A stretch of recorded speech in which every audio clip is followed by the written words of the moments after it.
Hey guys, welcome back to my YouTube channel. This is Bilal and you are watching Bilal Mobiles RYK YouTube channel. In this video, I am going to show you how to enable contact key verification on Apple ID on iPhone, iPad and iPod Touch. Tap on contact key verification. Toggle turn it on. Contact key verification continue.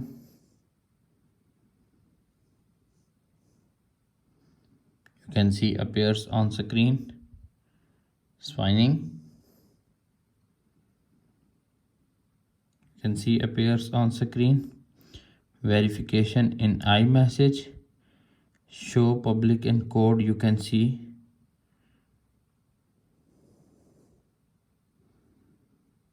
That's it.